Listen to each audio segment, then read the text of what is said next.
और लगभग 2019 से अभी एक ऐसा इनका रूम है जहां पर कि अभी धान जो है वहां पर सड़ रहा है। सो 9 किसान यहाँ पर अपना जो धान है वो बिक्री हेतु लाए थे, जिनको कि उनका पैसे की अदायगी अभी तक नहीं हो पाई है। जो धान की हम लोग बात कर रहे हैं और इसमें पूरी तरह अभी देखिए ताला भी देख सकते हैं कि कब से बंद है। किसान का जो पैसा बकाया है इस गोदाम पर, आइए उन्हीं से बात करने का थोड़ा प्रयास करते हैं। किस स्तर तक आप लोग गए हैं अपने पैसे बढ़ा नहीं गए? 3 साल का दिन भी तो आप पूरे अधिकारी मर जाएंगे तो पैसा हमारा कौन देगा? वर्तमान सचिव, आइए इनसे बात करने का प्रयास करते हैं कि आखिरकार वास्तविक वजह क्या है। 9 किसान लोगों का लगभग में 16,24,000 के समथिंग। अध्यक्ष महोदय हैं कमेटी के, उन लोगों के स्तर से क्या कहां तक पत्रावली भेजी गई है? जब बरसात शुरू होती है तो इसमें से कीटाणु निकलने लगते हैं, इसमें से बदबू आने लगती है, यहाँ हमको बैठना दुश्वार हो जाता है। उर्वरक के गोदाम बने हैं, कहीं न कहीं इसके फंसे होने की वजह से यहाँ के जो सचिव हैं वो भी परेशान हैं। जहाँ देश भूखमरी से त्रस्त है और तमाम सरकारें आती हैं और कहती हैं गरीबी मिटा देंगे, और लोग कहते हैं कि भूखमरी मिटा देंगे। हंगर इंडेक्स की अगर हम लोग बात करें तो भारत इसमें 111वें नंबर पे है, यानी कि भूखमरी में सबसे ज़्यादा जो भूखमरी का स्तर जो है कि हमारे देश में बढ़ता जा रहा है। अभी कुछ वर्ष पहले 101 था, लेकिन अब बढ़ते बढ़ते लगभग 111 तक पहुंच चुका है। फिलहाल हम लोग ग्रामीण सहकारी समिति पर पहुंचे हैं, जहां पर कि धान की खरीदारी होती है और यहां से उर्वरक का भी वितरण किया जाता है। किसान कहीं ना कहीं यूरिया और डीएपी पाने से लाभान्वित भी होते हैं, अपने खेतों में उनका प्रयोग भी करते हैं, लेकिन जब वो अपना धान यहाँ पर लाते हैं बेचने के लिए, तो अभी 2019 से ही यहाँ के तमाम किसान, लगभग 9 किसान यहाँ पर अपना जो धान है वो बिक्री हेतु लाए थे, जिनको कि उनका पैसे की अदायगी अभी तक नहीं हो पाई है।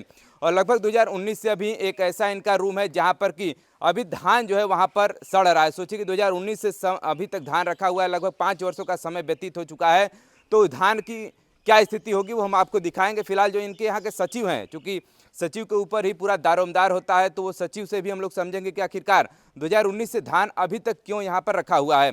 तमाम किसान भी हैं जो कि जिनका पैसा 5 साल से नहीं मिला है, तो वो भी समझ सकते हैं कि जो किसान अपने पसीने की कमाई से खेत को सींचता है, जो उसका फसल उगता है, तो उसको लाते हैं इसी सहकारी समिति पर बेचने के लिए, लेकिन जब उनको उस धन की अदायगी नहीं होती, वो तो किस किल्लत से ज़िंदगी से वो जीते हैं, उनसे भी हम लोग बात करेंगे। चले आइए, फिलहाल हम लोग चलते हैं यहाँ से अंदर, और सबसे पहले हम आपको उस तस्वीर को दिखाना चाहेंगे जहाँ पर कि उस धान कहिए धान जो अभी इस रूम में रखा हुआ है। आ जाइए, थोड़ा सा आगे बढ़ते जाइए।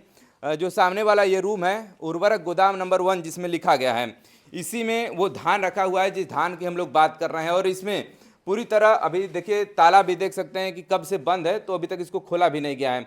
इसके अंदर की तस्वीर हम आपको दिखाएंगे, सामने आप स्क्रीन पर देख भी पा रहे होंगे कि इस प्रकार से इसके अंदर जो धान है वो रखा हुआ है। और पूरी तरह समझ सकते हैं, जब 5 सालों से धान रखा है तो खाद्यान्न की वस्तुएं हैं, खाने पीने की चीज़ें हैं, तो आप समझ सकते हैं कि उसकी स्थिति इस समय क्या हो सकती है। किसान का जो पैसा बकाया है इस गोदाम पर, आइए उन्हीं से बात करने का थोड़ा प्रयास करते हैं। सुनील कुमार से। आपका कितना पैसा बकाया है इस समिति से? 2.5 लाख रुपए। क्या मतलब कंडीशन उसमें हुआ था कि मतलब आपने धान यहाँ पर दिया, फिर आपको पैसा नहीं मिला? पैसा ही नहीं मिला। धान दिए हैं, हमारे खाते पर न चढ़ा के अदर खाते पर चढ़ा दिए हैं। अच्छा, ऐसा कैसे हो गया? अब पता नहीं, ये जाने, प्रभारी थे, हमको तो पता नहीं। अच्छा, तो आपको कुछ रसीद वगैरह तो मिला होगा जब आपने बिक्री? दूसरे का दिए हैं, उससे हमसे क्या लेना देना है। अच्छा, वो भी पैसा नहीं आया, वो शिक्षार दिए, वो भी पैसा खाते में नहीं आया। तो अभी आपने किस स्तर तक आप लोग गए हैं अपने पैसे के? कोर्ट के लिए मैं रीट किया हूँ। अच्छा, तो वहाँ से क्या आश्वासन अभी तक मिला? अभी तक तो पड़ा है बेंच पर। अच्छा, कोई एक भी सुनवाई हुई? अभी नहीं। अच्छा, तारीखें लगी हैं कोई? तारीखें वकील चूतिया बना रहा है, 60,000 लेकर के। कंप्यूटर डाउन हो गया, हम कह रहे हाई कोर्ट की कंप्यूटर 1 सेकंड नहीं डाउन होती, हमको मूर्ख मत बनाओ। और देने वाले जो किसान बकायेदार है वो मिल करके चंदा दिए हैं। हाँ। अच्छा, अभी एक दिन बात हुई वकील साहब से कि ऐसा कि हमारा पैसा लौटा दीजिए 60,000 रुपया, हम मुकदमा लड़ चुके हैं। करे भाई साहब घबरा गए हम, कि घबरा नहीं गए, 3 साल का दिन भी तो आप पूरे अधिकारी मर जाएंगे तो पैसा हमारा कौन देगा। तो यहाँ पर आपको मतलब क्या लगता है, जैसे कि किसकी कमी की वजह से आपका पैसा नहीं मिल पा रहा है? अब किसकी प्रभारी की कमी से, हमारे जब खाते में रहे तो हमारे खाते पर क्यों नहीं डाले आप? अदर पर क्यों डाल दिए? कौन था प्रभारी उसमें? देवेंद्र कुमार सिंह।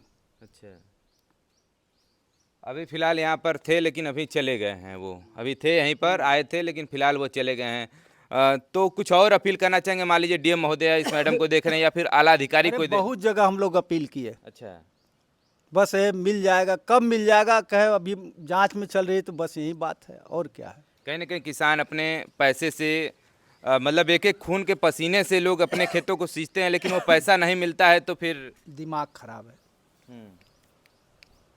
चलिए देखिए, ये किसान हैं जिनको कि पैसा इस गोदाम से नहीं मिला है। चलिए जो वर्तमान सचिव आइए इनसे बात करने का प्रयास करते हैं कि आखिरकार वास्तविक वजह क्या है जो कि इनका जो पैसा है वो इनको वापस नहीं किया गया है। सचिव महोदय, हम चाहेंगे सबसे पहले आपका परिचय हो जाए अपना। हम सोहन यादव सचिव, वर्तमान खुलना साधन सहकारी समिति पे। तो ये क्या वजह है जो कि यहाँ पर अभी किसान आए हुए हैं? अभी एक ही किसान है, अभी तमाम लगभग डाटा में ऐसा है कि लगभग 9 किसान हैं जिनका पैसा बकाया है, तो ये पैसा इन लोगों को क्यों अदायगी नहीं हो पा रही है? ये वर्ष 2019 का मामला है और मिलर कहते हैं कि हमको पूरा धान नहीं मिला है और प्रभारी लोग कहते हैं कि हम पूरा धान भेज चुके हैं, जिसकी जांचें विभागीय अधिकारियों द्वारा कई बार की गई और इस संबंधित क्रय केंद्र प्रभारी उस समय जो थे उनको तमाम सूचनाएं दे दी गई कि आप इसका निस्तारण करा लें, लेकिन अभी तक मामला फंसा हुआ है। उसी चक्कर में जो है कि हमारे इन नौ किसान लोगों का लगभग में 16,24,000 के समथिंग नियर अबाउट इतना बकाया पड़ा हुआ है।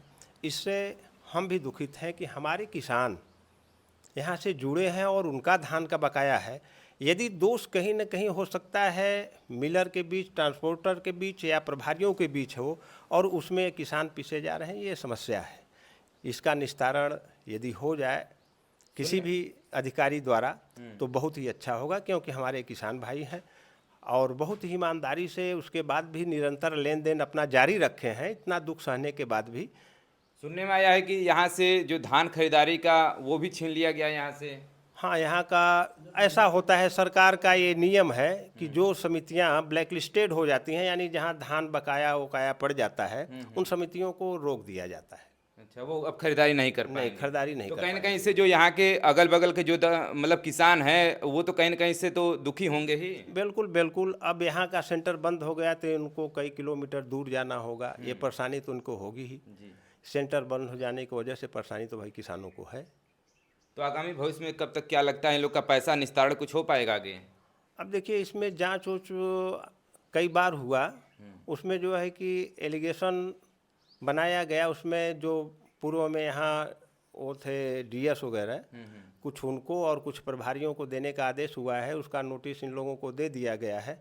आगे क्या कार्रवाई होती है देखा जाएगा। यहाँ के जो अध्यक्ष महोदय हैं कमेटी के, उन लोगों के स्तर से क्या कहाँ तक पत्रावली भेजी गई है? यहाँ से जिले पर समस्त अधिकारियों को पत्रावलियाँ भेज दी गई हैं इस संबंधित कि इन किसानों को बकाया है और इतना ये धान यहाँ पड़ा हुआ है, मेरा एक गोदाम फंसा हुआ है। वही हम जानना चाह रहे थे कि आप सचिव हैं तो आपका एक रूम यहाँ पर फंसा है, तो उससे आपको कितनी दिक्कत होती है इस संचालन चलाने में? इससे हमको बहुत दिक्कत होती है, क्योंकि जब सीजन आ जाता है तो हम खाद स्टोर नहीं कर पाते हैं और गोदाम वगैरह यहाँ खाद उद स्टोर करके किसानों को समय से देने के लिए जब पीक पीरियड आ जाता है तो किसान एकाएक आते हैं। यदि हम स्टोर करके नहीं रखे रहते हैं तो पुनः जब समाप्त हो जाता है मंगाने में परेशानी 2 दिन 4 दिन डिले हो जाता है। अगर गोदाम हमारे पास ये होता तो इसमें एक स्टोर इसमें हो जाता और गोदामों में हो जाता तो हम आराम से बांटते उठते रहते।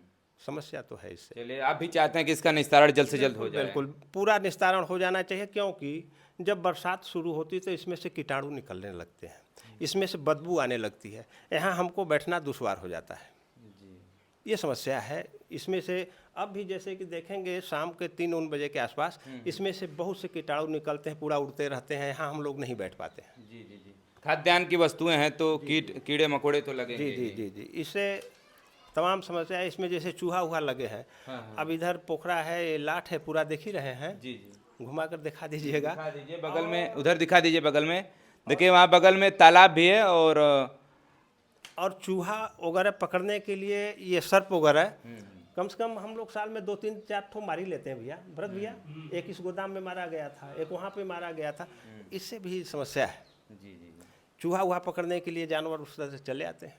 जी जी जी। चलिए देखिए, सचिव साहब का यही कहना है कि कहीं ना कहीं इस रूम के बंद होने से कहीं ना कहीं इनको भी दिक्कत होती है, क्योंकि जब पीक समय रहता है यानी कि जब बुआई का समय रहता है उसमें खाद की बहुत आयत मात्रा में आवश्यकता होती है, तो जो उर्वरक के गोदाम बने हैं कहीं ना कहीं इसके फंसे होने की वजह से यहाँ के जो सचिव हैं वो भी परेशान हैं। आपने देखा कि किसान भी कितनी मशक्क़त के साथ अपने फसल को उगाता है, लेकिन कहीं ना कहीं जो जब उनके पैसे नहीं मिलते हैं तो किस तरह दर दर की ठोकरें भटकता है वो अपने गोदाम पर, लेकिन यहाँ से पैसे का निस्तारण अभी तक तो नहीं हो पाया है। आगामी भविष्य में हम चाहेंगे कि जो यहाँ के डीएम महोदय हैं या फिर जो भी आला अधिकारी हैं इस वीडियो को अगर देख रहे हैं तो इसका संज्ञान लें और इस पर उच्चतर आगे आदेशित जो कार्रवाई है वो करने की कृपा करें। चलिए फिलहाल हम लोग यहाँ पर पहुँचे थे और हमने सोचा क्यों ना जो किसानों की बात है वो आप तक पहुँचाया जाए और किसानों की इस खून पसीने की जो कमाई है वो उनको। चलिए ऐसे ही तमाम खबरें देखने के लिए जुड़े रहे हमारे चैनल साथ और भी तमाम ऐसे अपडेट्स हम आपको प्रोवाइड करते रहेंगे। Thanks for watching this video.